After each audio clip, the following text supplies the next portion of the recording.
আজ 22শে আগস্ট শুক্রবার সুপ্রিম কোর্টে বিচারপতি সূর্যকান্ত এবং বিচারপতি জয়মাল্য বাগচির ডিভিশন বেঞ্চে বিহারের SIR সংক্রান্ত মামলা ছিল। সেই মামলা এই এখনই শেষ হলো, সবেমাত্র শেষ হয়েছে। সেই মামলায় কি জাজমেন্ট উঠে এলো সবটা জানাবো। আমি শ্রীবাস পাল, এখন সকাল চ্যানেলে সবাইকে স্বাগত। আজ সুপ্রিম কোর্টের SIR সংক্রান্ত শুনানিতে শীর্ষ আদালত জানালো, বিহারে যে 65 লক্ষ ভোটারের নাম বাদ গেছে খসড়া তালিকা থেকে, তারা আধার কার্ড সহযোগে অনলাইনে আবেদন জানাতে পারবে। কমিশনকে সুপ্রিম কোর্টের প্রস্তাব, আবেদনের সময় আধার বা পরিচয়ের যে কোনো নথি নেওয়া হোক, অন্য নথির জন্য ভোটারদের কিছুটা সময় দেওয়া হোক। যে 11টা নথি সেগুলো তারা যাতে সংগ্রহ করতে পারে তার জন্য তাদের সুযোগ দেওয়ার কথা বলা হয়েছে। আগামী 1 সেপ্টেম্বর পর্যন্ত অভিযোগ জানাতে পারবেন ভোটাররা। তাদের সহযোগিতা করবে BLA-রা, অর্থাৎ বুথ লেভেল এজেন্টরা, রাজনৈতিক দলের এজেন্টরা। এছাড়া সুপ্রিম কোর্টের আদেশ যে রাজনৈতিক দলের সভাপতিকে কমিশনের নোটিশ দিয়ে জানাতে হবে। কি জানাতে হবে? 1, ভোটাররা বা BLA-দের সহযোগিতায় অনলাইনে আবেদন করতে পারবেন, অর্থাৎ ভোটারদের সশরীরে যেতে হবে না।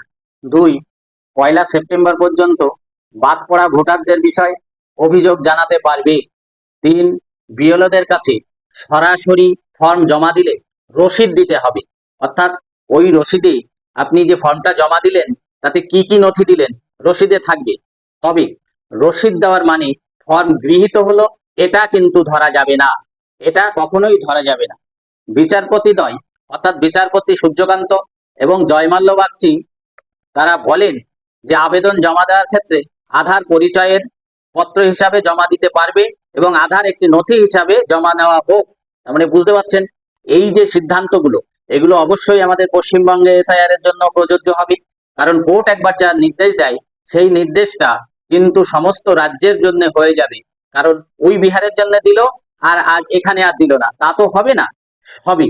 তাহলে এই যে আধারকে বলা হচ্ছে, আধারকে একটা প্রামাণ্য নথি হিসাবে জমা নিতে হবে।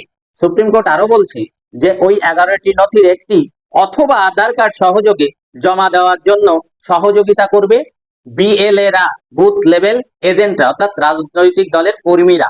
তাহলে ওই 11টি নথির একটি অথবা আধার কার্ড জমা দেওয়ার জন্য, আধার কার্ড সহযোগে ফর্ম জমা দেওয়ার জন্য সহযোগিতা করবে কারা?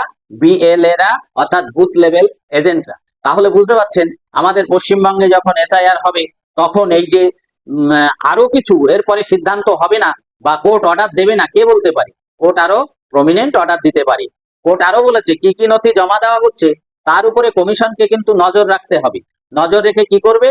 কমিশনকে ওই রসিদ তাদের অনলাইনে প্রকাশ করতে হবে, অর্থাৎ কি কি নথি তারা জমা দিল সেই যে রসিদ আপনি দিলেন, তাহলে সেই রসিদটা অবশ্যই অনলাইনে প্রকাশ করতে হবে। অর্থাৎ SIR এ আধার কার্ড যে প্রামাণ্য নথি হিসাবে ব্যবহৃত হচ্ছে বা হতে যাচ্ছে, এর আর বলার অপেক্ষা রাখে না। এর সঙ্গে এপিকটাও যোগ হয়ে যেতে পারে। কারণ ওই আধার কার্ড অথবা আর একটা প্রামাণ্য নথির কথা যখন সুপ্রিম কোর্ট বলেছে, তাহলে বুঝতে হবে যে সেটা এপিকের কথাই বলেছে। সুতরাং আমাদের পশ্চিমবঙ্গে SIR আস্তে আস্তে সুপ্রিম কোর্টের আরো পরিষ্কার অর্ডার আমরা পেয়ে যাব এবং আশা করি আধার কার্ডকে ওই 11টি নথির মধ্যে একটি অথবা 12তম নথি হিসাবে ব্যবহার করবার সুযোগ আমরা পাবো, এটা আশা করা যায়, তবে ফাইনাল নয়। এই খবরটুকু আপনাদের জানানো ছিল, জানালাম। ভালো থাকুন, সুস্থ থাকুন, ধন্যবাদ সবাইকে।